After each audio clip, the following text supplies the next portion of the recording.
Assalamu alaikum everyone. Excuse my voice, it's morning, so I just woke up.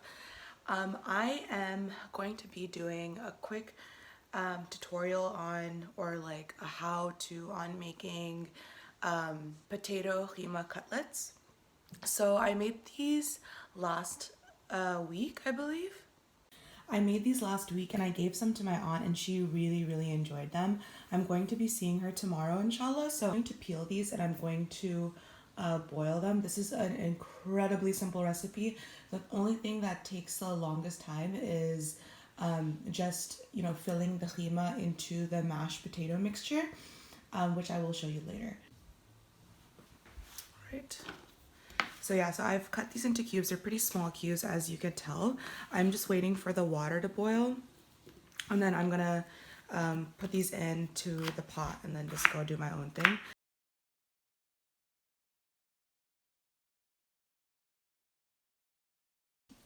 So another thing I kind of wanted to show is how I started keeping my keema and the meat that I buy.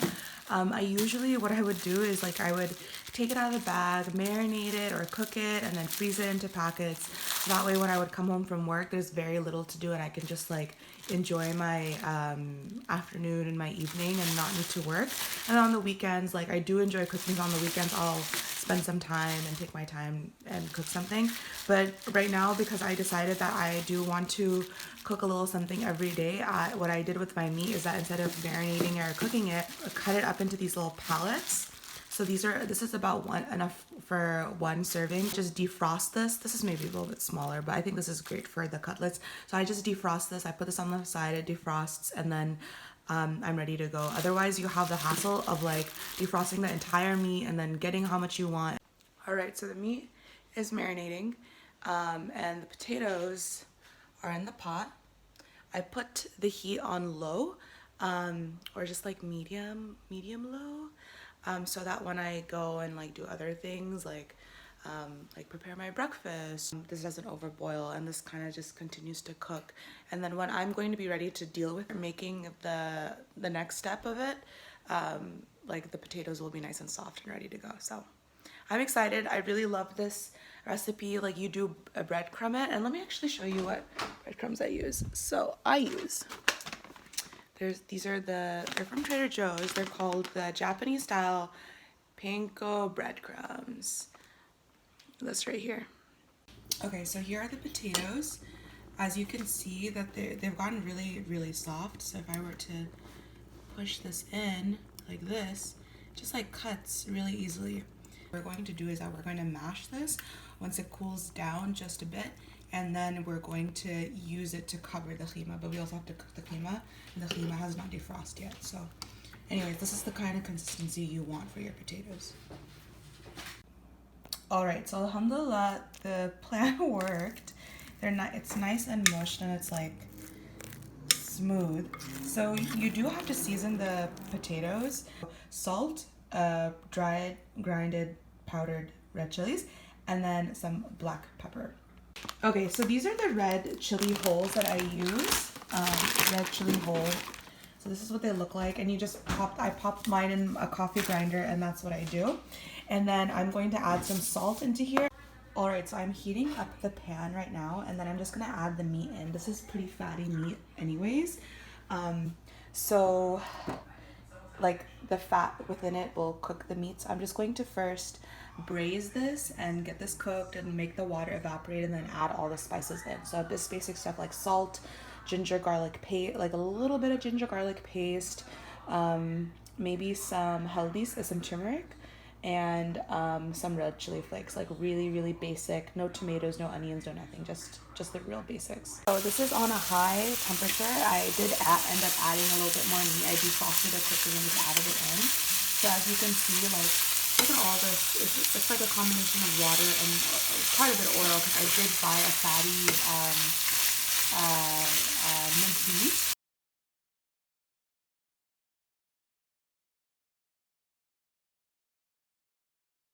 Alright, so we have everything. I've made the keema. I have the breadcrumbs in the side bowl. I'm just going to put that right here. And I have the small bowl of water to help the potatoes not stick onto my hands as much. So I'm going to take, first of all, I'm going to tap my hands in some water, and then I'm going to take this potato. It's so incredibly soft. I'm going to pat it out into a circle like this, okay? I'm gonna switch it. See how it's breaking up? That means I need to pat it, like make it even more dense. So good technique is to maybe make it into a ball, some sort, keep it together. Maybe I need to add a little bit more potato to this, I think so. Okay, so now I'm gonna put some keema in the center. Just a bit more, a little bit more, like this. And then I'm just going to fold this over in like that.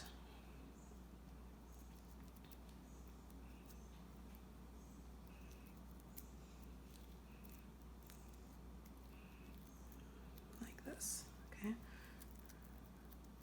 Easy enough, and then you can just move around the potatoes a bit and they kind of stick. So that is your one cutlet. You don't want it to be too thick.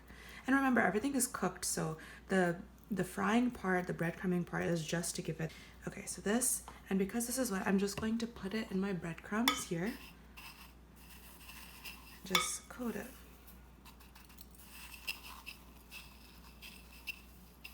Being gentle. You don't want to press it too hard. You just want to hold it lightly.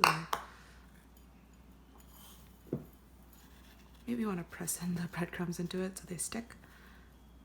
So now I'm taking my potato again, rolling it out.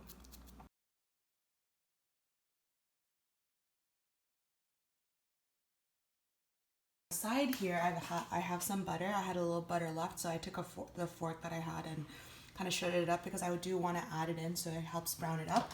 So again, we're going to put these cutlets in. We're going to let them fry, and while they're frying, you can either decide to like continue making the remaining cutlets or just wait and then make them later, but I think I'm going to continue making them. So yeah, pretty simple. Just getting your station ready is really important because you don't want to be running around and stuff. You want things to be ready to go. All right, okay. So I think the oil is hot enough, and you can usually tell that if the oil is hot enough by moving the pan around like this. And if the oil is moving very quickly, that means it's heated up. If it's moving a bit slowly, then you know, you still need some time. So I'm going to start adding it in. Bismillah. Sizzling sound is also a sign of confidence that these are ready. Oil is hot and ready for you. Oil is moving on one side, so I'm just going to distribute it like that more.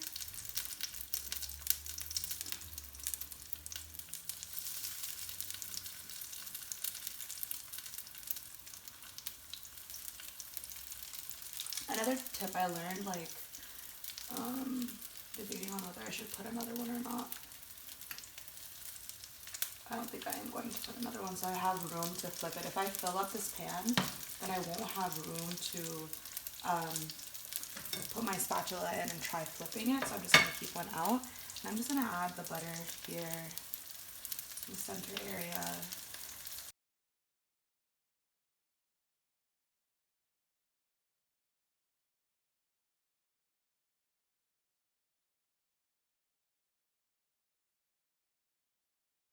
So one of the things I have tried before is broiling them, like spraying some oil on top and the bottom and just putting them in the oven to broil so I don't have to fry them, but honestly that did not work. They didn't get as crispy as I was hoping they would, so yeah.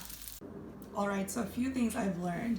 Because the potatoes were so soft, it was basically melting, like on the frying pan. I'll show you the video of that. But so I guess you're supposed to make the potato texture a little, so not as soft. So that's what I'm going to practice next time. The other thing that I realized is all the breadcrumbs are falling off, so I think it's pretty necessary to add the egg in there for it to stick.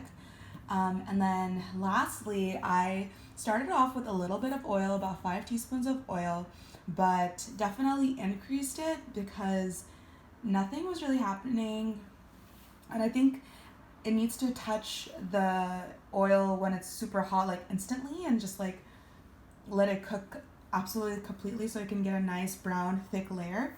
The other thing that I realized is that these bigger ones were just getting flatter and flatter, so I think it's very important to have a small, thicker cutlet instead. But all in all, they taste so good. They're very, very delicious. These are the best looking ones, so I'm keeping these for my aunt, and then I will send them over to her home. And then these ones are for us. Still good. Oh, the crumbs. My husband says they taste like hash browns, and they do. Delicious.